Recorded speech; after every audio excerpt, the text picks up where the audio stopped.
Robert, good morning. Good morning. Thank you very much for being here. And it has been an honor to work with you in the past, and it's always an honor to share something and also to share a few opinions of yours with the rest of the people in Greece or all over the world, whoever has access to the internet. So you will become even more famous after this short video. So people already know in the beginning of this video there has been an introduction about who you are. But you can also say just a couple of things about who you are regarding nonviolent communication. How would you introduce yourself? Yeah, I'm a human being trying to make sense out of this experience of human existence from one day to another. But more classically speaking, yes, I have a background in psychology. I used to work as a psychotherapist, which was for me, for 12 years, I was working as a psychotherapist. And this was for me a very profound and important experience because I was actually being trained through giving psychotherapeutic sessions. I was being trained in how to establish a connection and maintain a connection with a human being, because the psychotherapy was based on communication.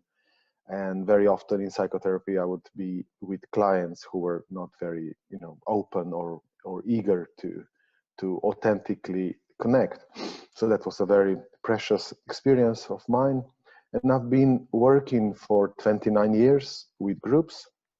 And my topics are mainly communication, conflict resolution. And most of my work is based in nonviolent communication or has a direct connection with it, even though it's also other, like art of hosting and Bohemian dialogue. And it's basically about supporting individuals to self-connect, to connect with the flow of life in themselves, and supporting them to connect with each other to the best of my abilities. And the reason why this is so important for me personally, why I am actually doing this, I could also be doing other things in life, but there is something very profound in me that gets touched when I see people connect either with me or with each other on a very kind of a heart-to-heart level. It's almost like answering my quest, my longing that has been in me throughout my life, and it is, how can we meet at the level of vulnerability? How can we really meet at the level of heart and at the level of soul, and not just meet but on the level of masks and images and try to impress each other, but how can we strip completely naked and meet at the level of like the core and the essence of our beings. So this is, let's say, my introduction in short, and maybe to also say about right now. I'm sitting here in I don't even know what the place is. It's somewhere southwest France. I arrived just late in the evening, and I have another with my partner Noah, who will also be at the IIT. We have another 2 hours to drive to Bordeaux. On a road journey slowly to Portugal. We are meeting another NVC trainer friend in Bordeaux, and then we'll together go to Portugal. So I'm kind of it's a time, this year is a time of tectonic shifts in my life. The whole senses of regaining some profound, deeper connection with my deepest longings. And it's like a sense of a new, fresh breeze and oxygen coming into my life, and magic returning to it in a more kind of a juicy and sweet way. So it's very exciting. period of my life. It sounds that you are enjoying life at the moment. Yeah, yeah. I also hope that life is enjoying me. And from what you're saying, the way that you are living life now, that fills you, is connected to the practice of NVC. Is that correct? Well, you know, for me, it is actually very difficult to make any sort of difference between the practice of NVC or my own life. It would be really, you know, I don't sense myself as an engineer. I have my own life, and then 8 hours per day I do something with electricity. So for me, nonviolent communication is not just a way to communicate or a model to communicate, but for me it's really about my core approach to this mystery of human existence. It's about my core values. How do I want to spend this time of my life? What do I want to focus on? And for myself, I know I really want to focus on connection, be it with the flow of life, with myself, with others, with life, with individuals, with the whole, with the collective. I am really drawn to the quest for fullness, for authenticity, for nakedness, and these are all the core elements of nonviolent communication. So for me, nonviolent communication doesn't have a proper name, because it's hinting that it's only about, you know, kind of how to communicate. But for me, it's really indicating a very fundamental choice about how I want to spend this life. So the answer is completely yes. I mean, I think everything I do is totally connected with nonviolent communication. And the moment it is not going to be, then I would probably turn away from nonviolent communication and find something else that will be fully resonating with what I'm experiencing in my being. Yeah, well, there was a time in the past that you didn't know what nonviolent communication was. I mean, before you met it, and I guess it took you some time in order to get into this dimension of uniting your life with this. And I wonder how it was in the beginning when you have first met NVC and what it brought in your life. Yeah, I was thinking a lot about that. And because before I met nonviolent communication, I had already been, you know, psychotherapist for 12 years. I had already been working with groups for, I don't know, 15 years maybe, and or even more. So when I went to the first training in nonviolent communication, which was in Switzerland with Marshall Rosenberg and IIT actually, um, what I remember is that I didn't learn so many new things. It wasn't like, wow, this is completely new and unknown. Many things were very known, very familiar. I was kind of using them already, or exploring them, or getting in touch with them. Many aspects that I know now, aspects of nonviolent communication. But what happened was, for me, some sort of integration that I haven't experienced before. Before, I was like apparently juggling with three elements in my life and in my work. One was communication, conflict resolution. That was one element.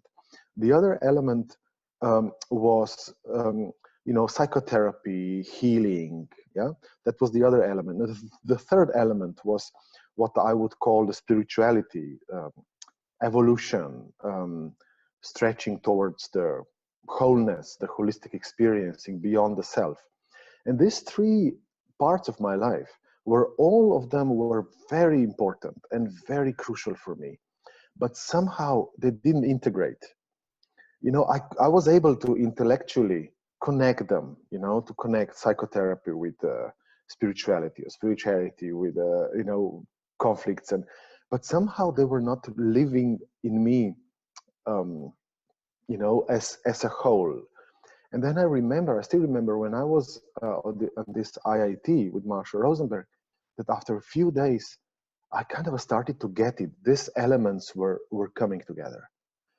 You know, it's for the first time, all my understanding of life or my experience of life was at peace with different parts. So they were like settling in together. And of course, very important, maybe that was even, maybe right now I'm talking to you, I'm realizing maybe the key magnet or the key ingredient that brought it all together was the ingredient of compassion, of empathy, of fully receiving life in me or life in other people, fully opening up. So this element of empathy, which was not so present in my work so far, maybe that was like the key element that kind of brought it all together. And yeah, and then naturally, I don't remember that I would make a decision in my life, you know, so, okay, so from now on, I am NVC person. You know, I'm going to change my religion. I'm going from one sect to another sect. You know, I don't remember making this choice, but I do remember that within few months, as I continued my work, that somehow these elements of nonviolent communication were just coming out from me because they were sitting so well together. They had so much gravity, that made so much sense. And so slowly, quite rapidly actually, my understanding and my language with which I was articulating myself was kind of a deepening and adopting the vocabulary of nonviolent communication, not because I would think, oh, this is now better than anything else, but because it made so much sense deep in my guts. So you're saying that during your first international intensive training with Marshall, you experienced some kind of shift. And since then, I mean, after a few years, you started participating in IITs as a trainer then, and not as a participant anymore. And I wonder if you have seen this to other participants happening during all these years of being a trainer in IITs. Yeah. First, I'd like to address something that I heard you say when you said that I started to participate on IITs as a trainer and not anymore as a participant. That's a bit different than from how I experience it. I think I'm fully a participant on IITs. Every IIT so far, and I've been on quite some, and also the European intensive courses, which are very similar to an IIT, also have the same 9-day structure as a trainer. The thing for me is I'm always a participant. I always, on each IIT as a trainer, I go through shifts. I go through processes, either, you know, within the trainer team, or, you know, there's this dynamic because it's a 9-day thing, and it's from the morning until evening. It's kind of a machine that's grinding me and chewing me. So I'm always fully a participant. I never know what will come out after 9 days. There is always shifts happening. So I am probably the first person that can verify that, yes, there are shifts happening on IIT, at least in me. And yeah, as far as talking about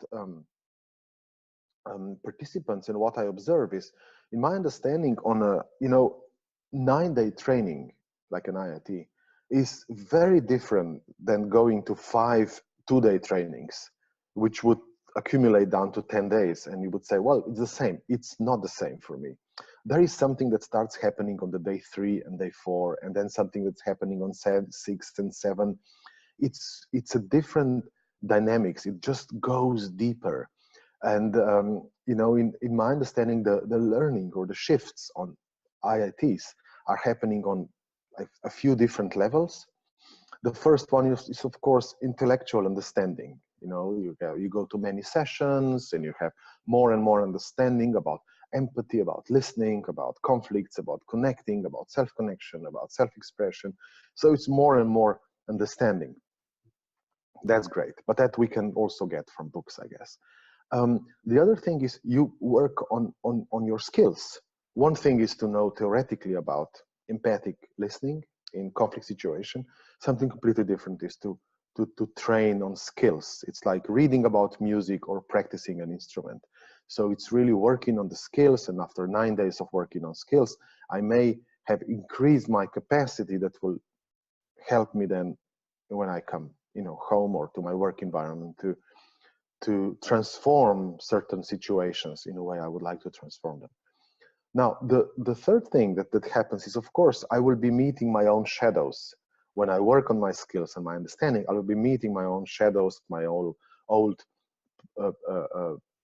pains and scars and wounds from the past. So some personal growth will be happening. I will be, meeting my fears that will be coming up, and I will be receiving empathy, and I will be learning how to embrace myself. So there is this shifts that are happening within me because I work and because I'm being there, like really, really fully diving into it. And the fourth part, which I wasn't aware how strong it is, and now I'm just recently becoming aware, is that the fact that we live, like we will be maybe 50, 60, 70 people, 40, I don't know. But we will live for 9 days as a community. We will be stepping on each other's toes. We will be triggering each other, no matter how much we try to be nice to each other and non-violent. But after day 3, day 4, we will start irritating each other a little bit, and then somebody will keep asking questions, and somebody else will be irritated for that. And somehow it's because we live together as a community, we have this intense interaction with the world, and that's been represented and formulated through this community that I'm in from the morning until evening. And that is bringing up even more and kind of pulling me into shifts, because I can't be the way I came. I come to an IIT with a certain masks. Oh, I'm spiritual, Robert. I'm so cool, and I know things, and I'm so. But then after 2, 3, 4 days, these masks are slowly being pulled off because I'm engaging with people. So there is more and more nakedness coming up, and I'm learning how to be with others in full honesty, in full authenticity, and at the same time with compassion and taking other people's needs in with the same value as I'm taking my own needs. So it's combination of all these 4 things is for me almost a guarantee that some shifts will have happened, even if a person is really resisting them. But not the shifts that you go out and you're completely confused and crazy, but shifts in terms of more self-connection, more clarity, more connection with the flow of life, more connection with what you really want to do in life and how you want to persist, more understanding, more connection with people around you in terms of your family, maybe your kids, your parents, your partners, and things like this, or even more profound spiritual shifts that also very often happen.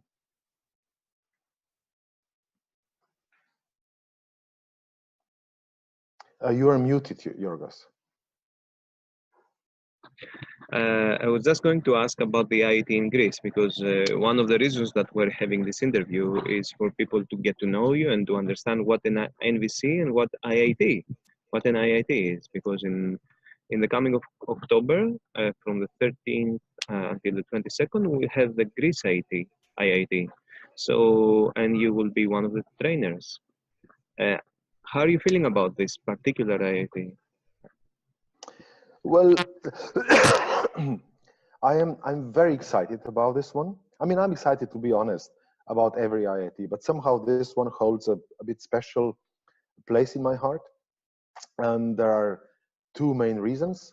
One is Greece. I consider myself a Grecophile.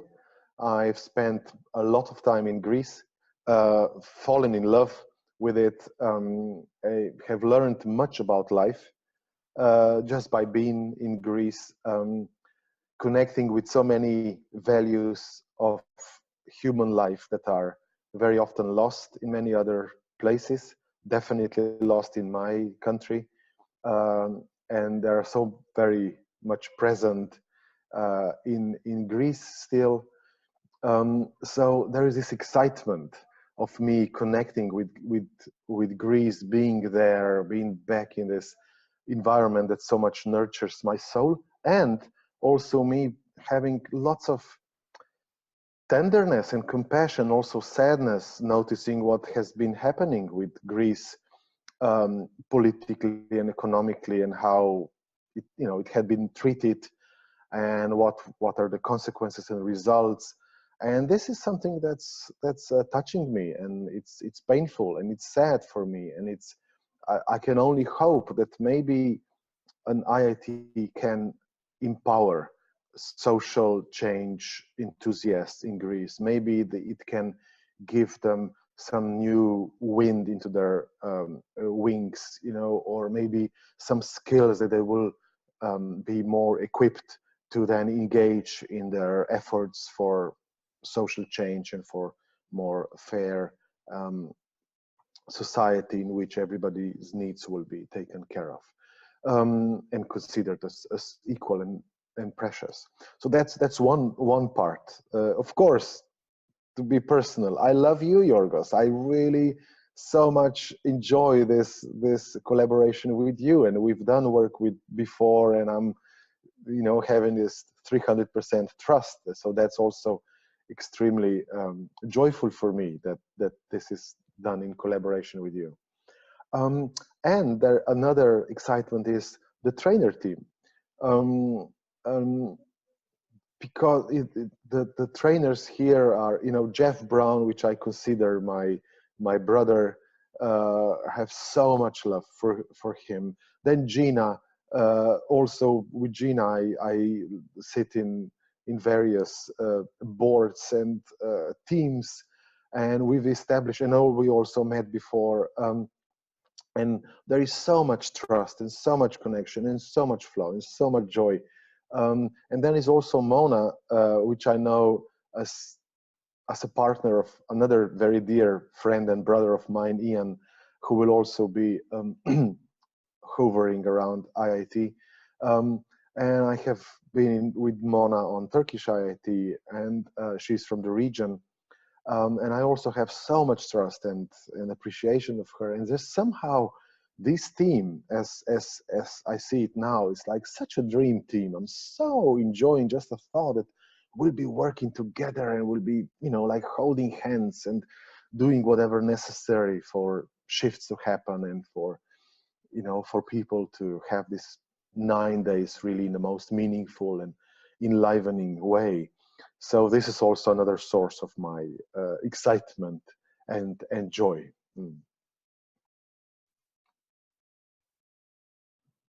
Yeah, I'm enjoying so much what you're saying that I forgot that I wanted to ask next.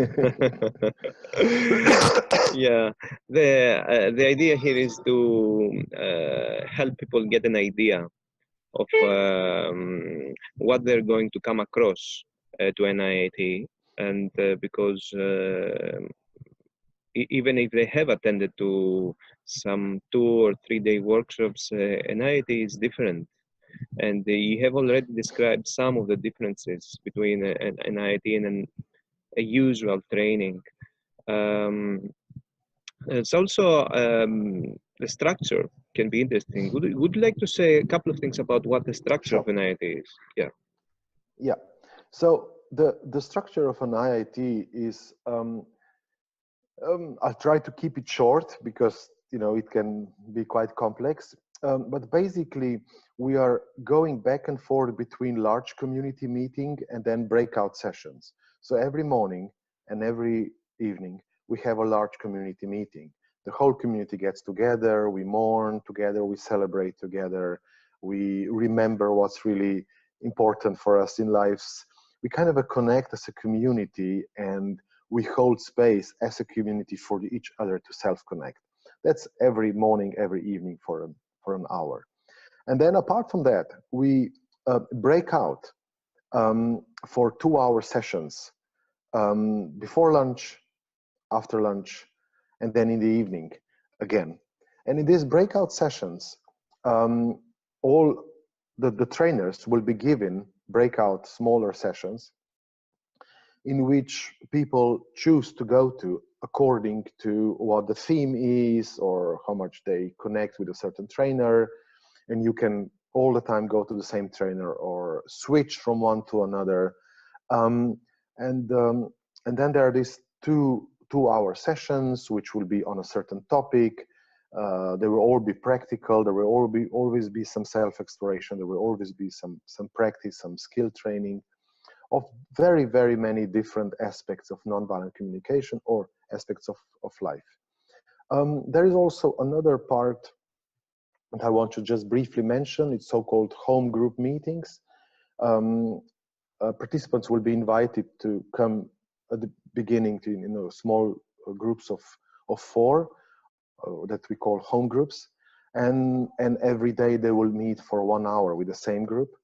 And this has proven to be a very supportive time, especially for people who are maybe not so kind of open and eager to connect and approach people. So it's kind of a safe harbor for them to every day, come to a place in which they know they have time to share what's going on for them and they will be listened to. And it's also like, a place to find support and maybe compassion or maybe hints and ideas. Now I want to come back to the breakout sessions. Breakout sessions will be in general following a certain flow of the 9 days. We will start with maybe the whole day will be more or less on self-connection, and the second one will be more on empathic receiving, and the third one maybe on honest self-expression. How can we express ourselves honestly, authentically, clearly, but in a way that will make it possible for the other person to hear us. And then we'll go into conflict resolution, and then into healing, reconciliation, and social change, and and so forth, and families and children, and sharing MDC. So in general, these sessions will be following this flow, so that there will be kind of a building blocks, and participants will slowly get from more basic parts and building blocks into more sophisticated of how to use nonviolent communication in life. And at the same time, we will also be inviting participants to ask questions or to indicate what are the topics they are really interested in. So there will be this request boards when participants will be invited to post their requests. Oh, I would like another session about how to deal with teenagers, or how to, communicate with your boss, or how to do this and that. And then we trainers will also try to respond to these requests with offering our session. So it's like both, it's how to give you an overview of the nonviolent communication with all different aspects, and also how to respond to specific questions that the specific participants and the specific IIT right now might be having. There is also certain focus on social change. So one of the days will also be focused on social change, and we'll have a whole group session in which we will be inviting the social change projects to be exposed, and then we will use the incredible potential of the whole community to support this social change projects. We will also have a presentation, we call it Giraffes Around the World, in which we try to learn about many exciting projects worldwide as well as in Greece, which can be very inspiring, how we can implement this skills of nonviolent communication, nonviolent living in the world around us. So I hope this has added some clarity to the structure and not just created confusion. Well, I think there are a lot of elements there from what you said that are clarifying, and people can read about the rest. So is it okay if somebody, a participant in the IIT, hasn't had any previous experience in NVC? Is this all right? Yes, it's totally so. IIT is completely open to everybody, as long as you have some interest in nonviolent communication. Um, so very often we have like half of the participants are new to NVC or new to NVC trainings, and then we'll have many people who have done 100 or more days of trainings already, and they just love coming back to IITs because they know what a profound experience it is. The only difference, real difference between, I mean, for the newcomers is that most likely a newcomer, let's call it a newcomer, so somebody who hasn't had many experience with NVC trainings, is that most likely you will be the first 3-4 days, you will be pretty much confused because there are so many different elements. And like in day 3, day 4, if somebody asks you, okay, now after 4 days, what do you think is nonviolent communication? They will go like, I have no idea. But then things start coming together. So on day 9, you will probably have some idea. So the first days are a bit more confusing, and it's part of it because there are so many different elements coming together. So we strongly recommend, and we will keep saying this during the IIT, that we as a trainer team, we strongly recommend that during the first 3 or 4 days, somebody who is more new to NVC, that they go to specific sessions who will slowly introduce them to the main building blocks of NVC and you know, familiarize them with the basic vocabulary of nonviolent communication. And then after 3 and 4 days, they get familiar with this area and start swimming more easily. So we will be taking care of that. There will also be some people who have lots of experiences. They will indicate themselves, so they will be available, even if trainers are not, they will be available to be approached with questions for clarity. Yeah, so there will be all support necessary. Of course, trainers are also there available. So hopefully there will be all the support needed for people who are completely new to NVC. And after 3 or 4 days, you will not be new anymore. So one last question, Robert, and then we can sum up and finish. You have talked about social change and about the plan for social change and your wish that this Greece IIT can give some wings to the Greek society somehow. So, and I know that there was a very deep wish of Marshall Rosenberg's that he would like NVC to be used for social change. So my question for you is that by seeing what's going on around the world, does NVC make a change in the world at the moment? Has it done any change? Has it installed any change?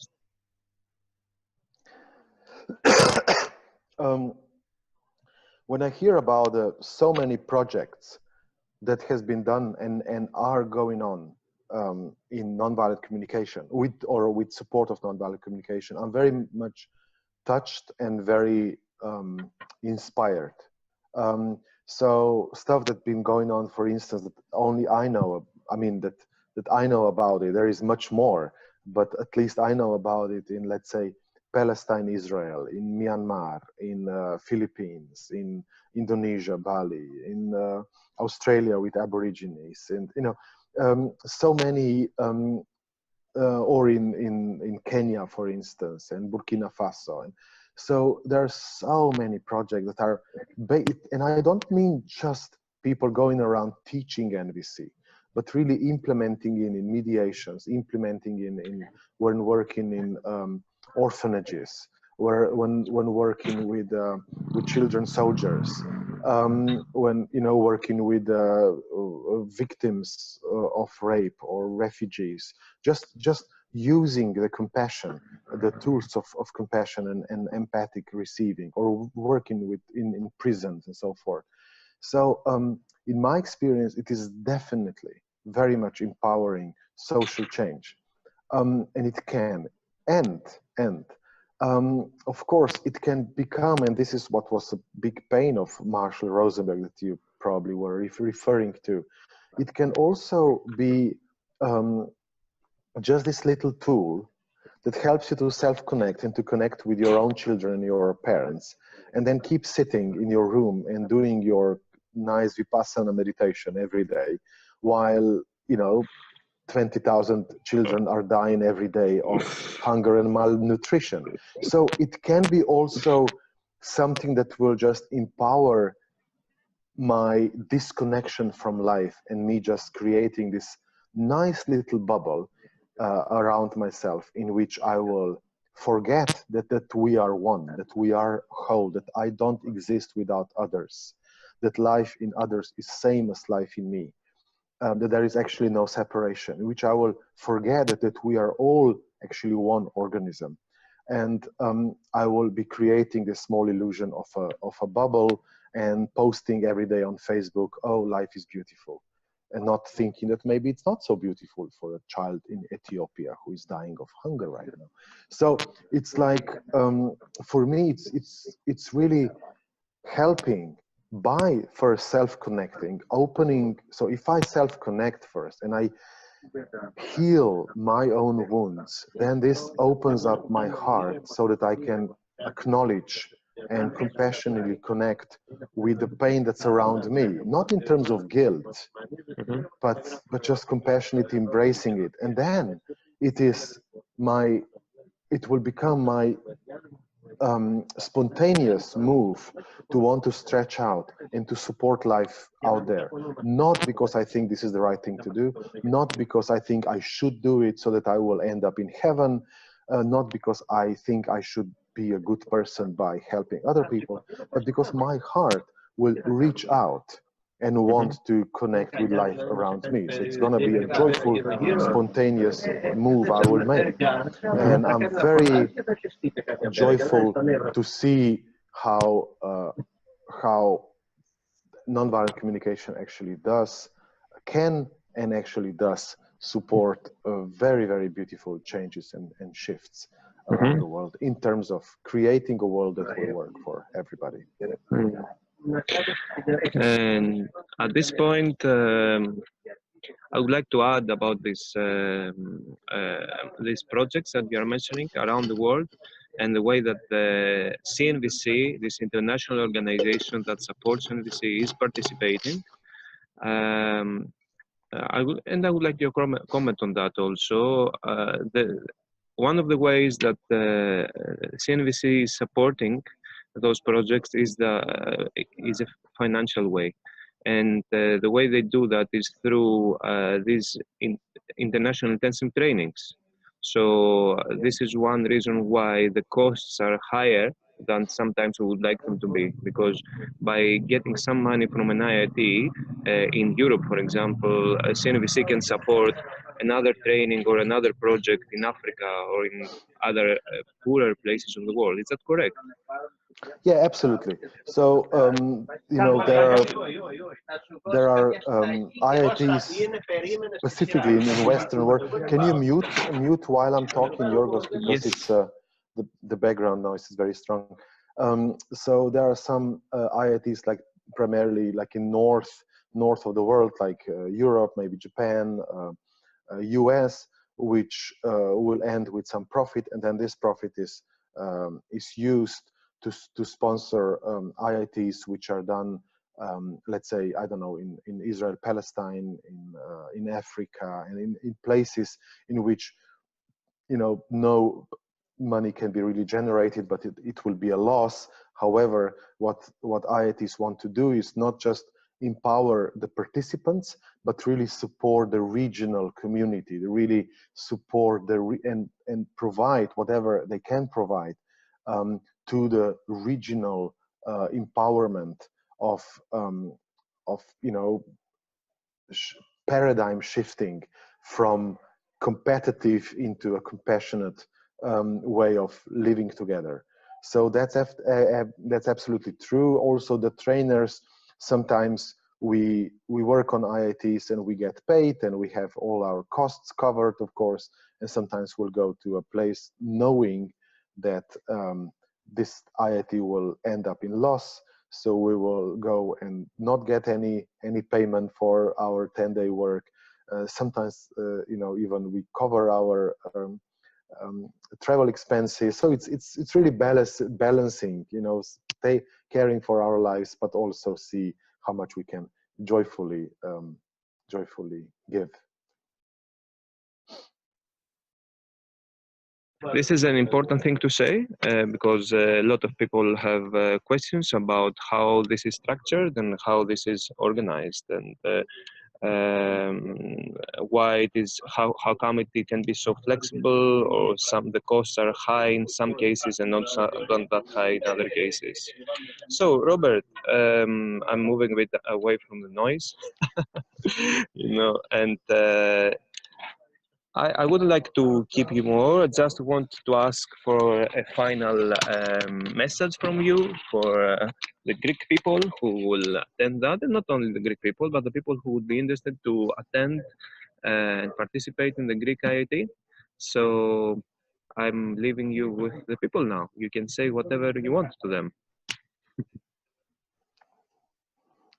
Yeah, well, I'm just, what's alive in me right now, it's lots of joy and lots of anticipation. And yeah, just joy at this thought,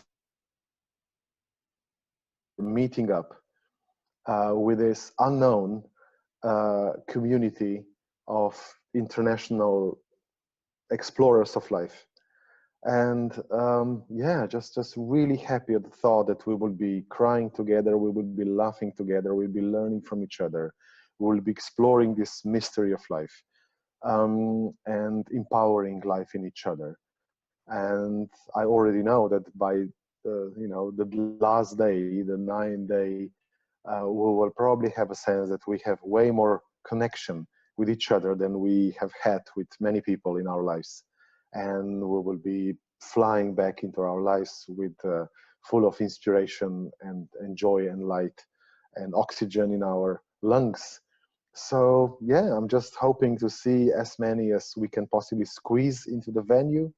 And I'm really already now celebrating all the beautiful experience we will be having and all the profound learnings we will encounter in our 9 days. You are muted. Okay, thank you very much for being here today, and see you soon in October. Okay. In person. Okay. See you soon. See you soon. Kalimera.